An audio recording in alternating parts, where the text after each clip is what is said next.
Olá pessoal, tudo bem? Sejam bem-vindos. Bom, nessa aula de hoje eu quero tratar um pouco sobre arte bizantina. Só para te localizar, na aula passada conversamos sobre a arte paleocristã, que é o primeiro módulo, né, dessa arte cristã.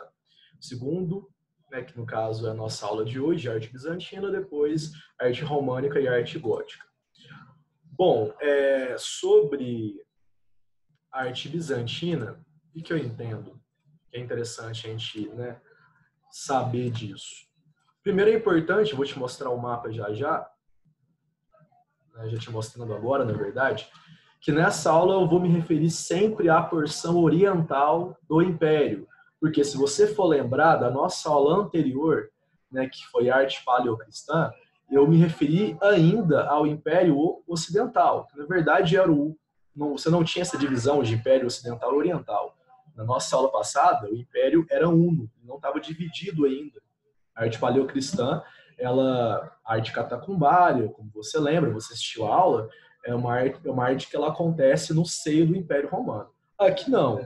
Aqui, no contexto histórico, você já vê isso.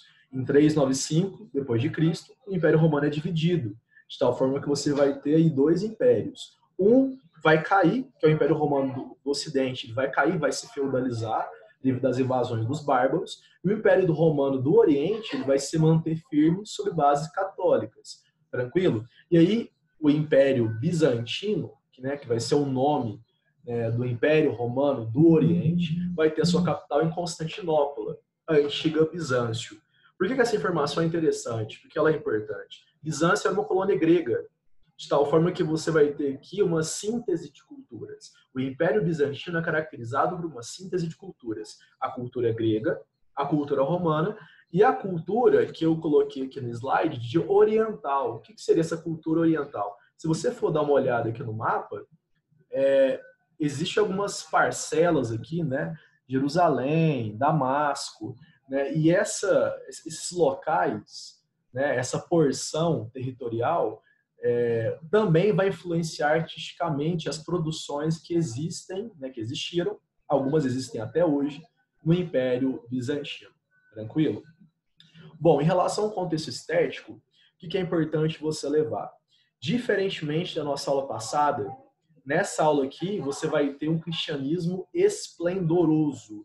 A arte bizantina vai funcionar para isso, para demonstrar um cristianismo que está esplendoroso, estável, e muito além disso, você tem, né, você que vai lembrar das suas aulas de história geral, é nesse momento, né, e a arte vai acompanhar isso, que você tem aí o sistema do cesaropapismo. O que é isso? Né? A junção entre dois poderes. O Império Bizantino, você pode sintetizar nessa explicação. São dois poderes que se unem. Quais poderes são esses? O poder do imperador, né? E o poder da Igreja Católica. Por isso, cesaropapismo, né? Essa união entre o poder político e o poder religioso. E veja, dessa união, né, desse produto entre poder religioso e poder político, que vai sair a arte bizantina, uma arte de novo, esplendorosa. E aí eu coloquei aqui para você uma frase do Papa Gregório Grande, Gregório Magno: a pintura pode fazer pelos analfabetos o que a escrita faz para os que sabem ler. O que você vai tirar disso? É nesse momento que, na verdade, é por meio dessa frase que o Papa Gregório ele inicia uma nova fase do cristianismo, e isso, claro, que gerou discussões, debates, porque qual que é a filosofia, qual que é a ideia, qual que é a reflexão do Papa Gregório? Veja, eu tenho que expandir uma religião, e essa religião que eu tenho que expandir, ela é baseada em livros, em histórias, em narrativas.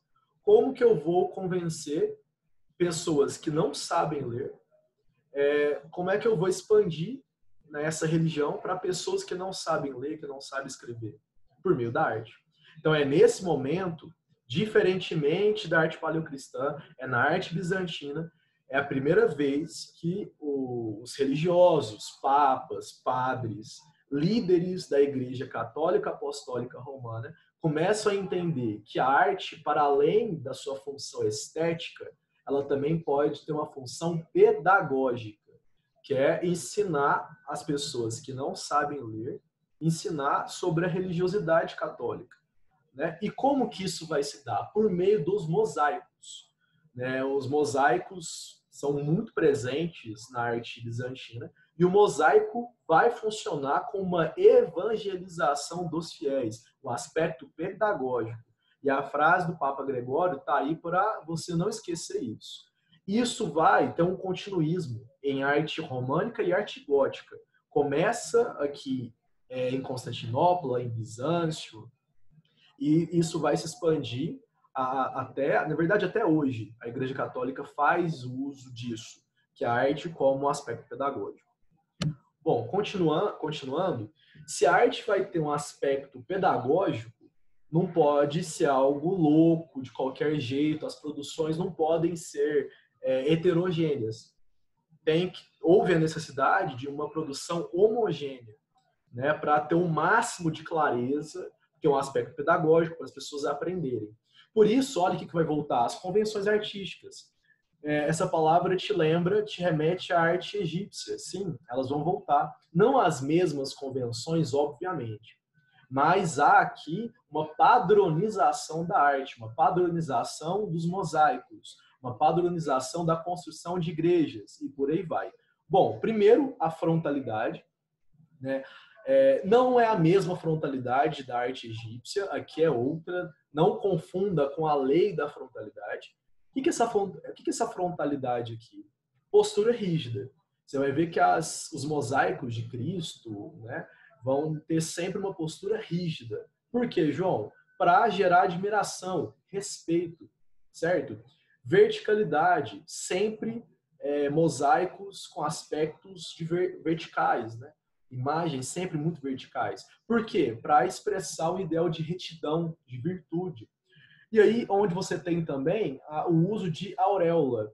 A auréola você vai ter na arte bizantina para a representação de figuras religiosas, principalmente Cristo e a Virgem Maria, e o imperador e imperatriz.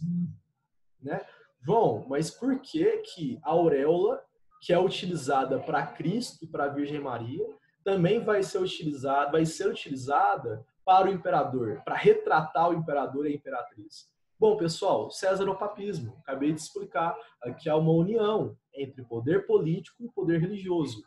Se isso vai se misturar de tal forma que o fiel não consiga se desvincular um do outro, melhor para mim, imperador, melhor para mim, imperatriz. É isso que eu quero, é uma simbiose entre poderes.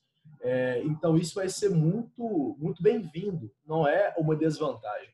Bom, vamos usar as imagens, né? Aqui, eu só explico o que é um mosaico, né? Eu coloquei, consiste na colocação lado a lado de pequenos pedaços de pedras de cores diferentes sobre uma superfície de gesso ou argamassa. Depois aí você vai ter acesso ao PDF, é interessante você ler para entender como que é constituído aí o mosaico. Bom, o milagre dos pães e dos peixes, mosaico da Basílica de Santo Apolinário. Ravenna, uma cidade importante para você entender a arte bizantina, né? Bom, você tem aí um mosaico clássico da arte bizantina. Primeiro, veja o cuidado com as cores. Isso também é convenção. O dourado sempre vai ser usado para ser colocado no fundo. Cristo sempre é utilizado, sempre é marcado com algumas cores específicas, como a cor púrpura, né? Isso marca a figura de Cristo. Para além disso, eu quero chamar a atenção para um outro aspecto, que é o aspecto do rosto. No Império Bizantino, há o entendimento que o rosto expressa a fé, de tal forma que você só vai notar uma expressão mínima nos rostos das pessoas, no rosto de Cristo, dos fiéis, dos seus apóstolos e por aí vai. Sobretudo, há um trabalho muito forte com os olhos. O olho aqui vai expressar o sentimento de fé. E aí veja o cuidado do artista em não confundir, em não poluir a imagem, porque essa imagem, para além da questão estética, ela é pedagógica. Veja como que lembra muito, parece que eu congelei o movimento.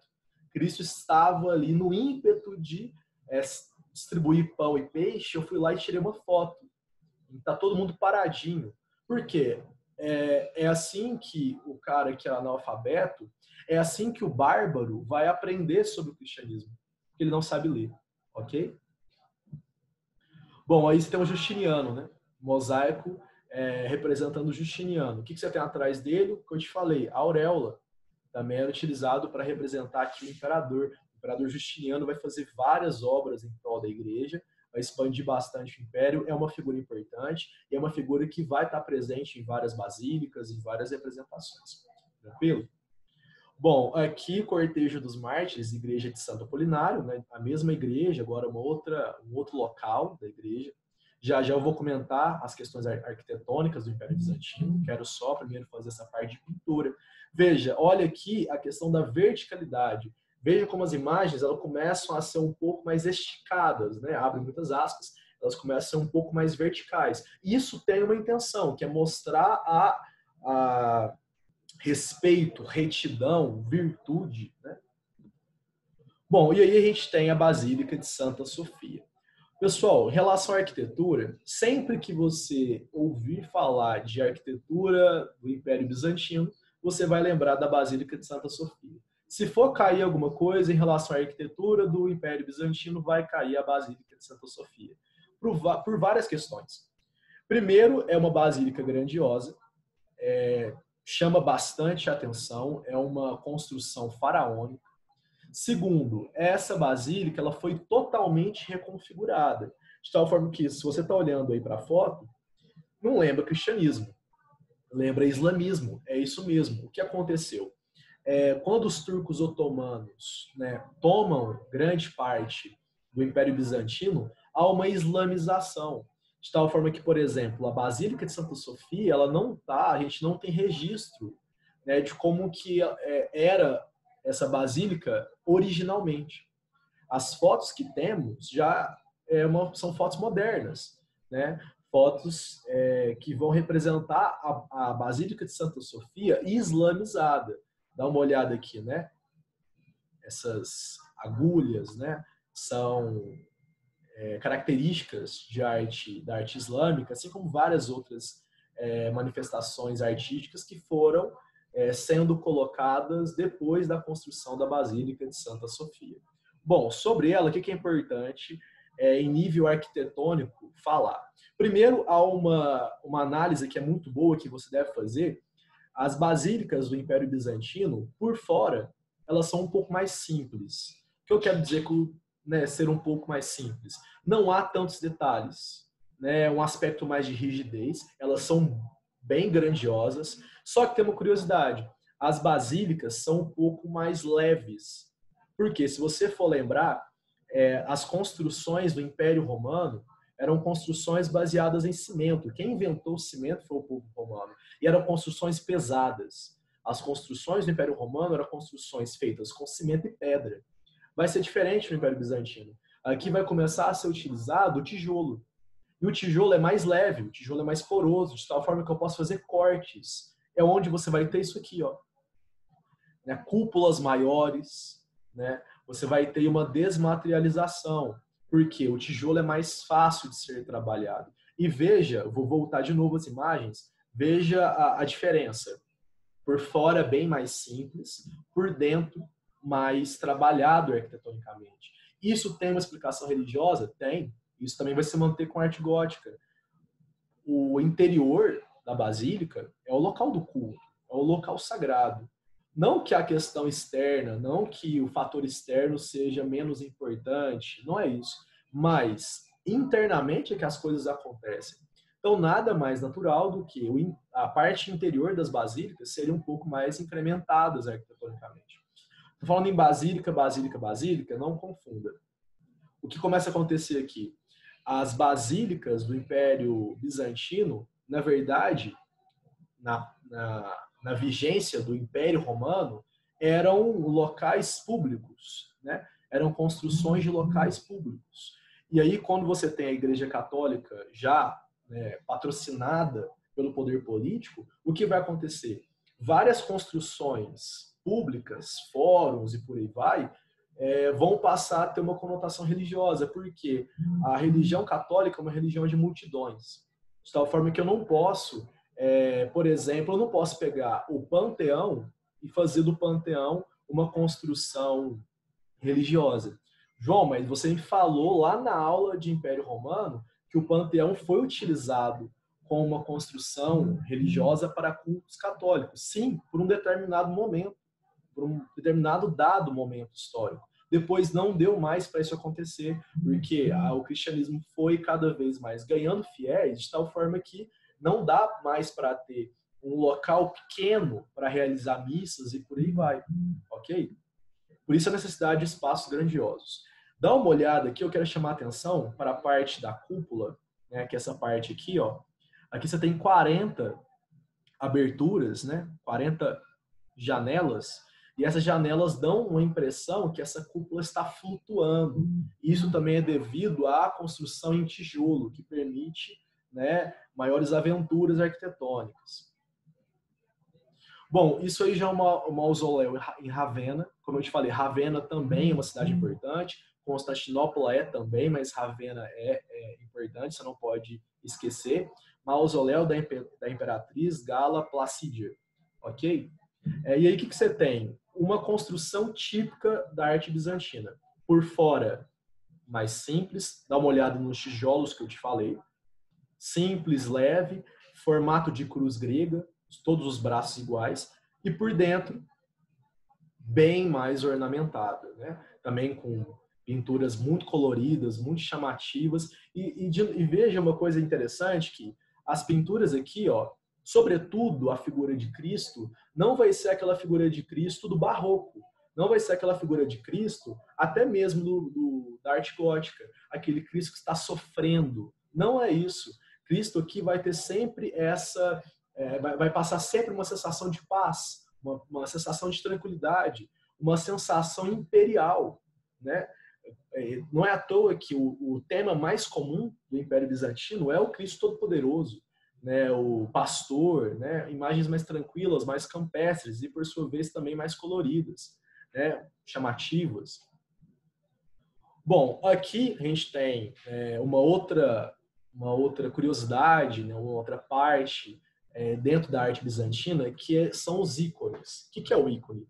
O ícone consistia na pintura de superfície de madeira ou metal com uma camada dourada, né? Isso até hoje é muito comum na Rússia, a figura de ícones. Então, o que você tem? Uma superfície de madeira e uma camada dourada que representava figuras sagradas, Cristo, Virgem Maria, apóstolos, santos, mártires.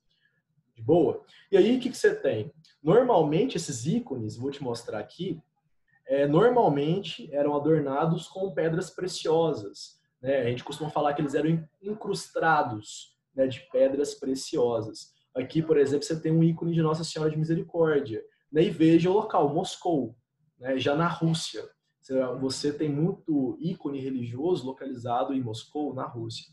Aqui, te mostrar um outro mais atual, Jesus Cristo, Bom Pastor. De novo, uma figura serena e imperiosa, né? Porque essas duas palavras são as palavras que caracterizam o Império Bizantino. Serenidade e essa questão imperial, associação de poder político e poder religioso. Outra questão, pessoal, que eu queria falar com vocês é o cuidado com os cânones, com as regras. Tanto o mosaico quanto os ícones bizantinos seguiam uma regra de tamanho, de tal forma que o artista pegava um compasso, ele media o tamanho do nariz e, pelo tamanho do nariz, dava-se o tamanho da cabeça, de tal forma que a cabeça nos ícones bizantinos e as cabeças nos mosaicos tinham um tamanho de 3 narizes. Eu pegava o tamanho de um nariz e replicava mais 2 vezes. Devido a essa questão das regras, porque não se esqueçam nunca disso. Trata-se de uma arte pedagógica. De boa, pessoal? Bom, esse também é um módulo mais curto, né? Espero ter ajudado vocês. Qualquer coisa, fique à vontade para dúvidas. E nossa próxima aula a gente vai falar um pouco do terceiro módulo de arte cristã, que é a arte românica, né? Até caminhar para o último módulo, que é a arte gótica. Abraços e bons estudos.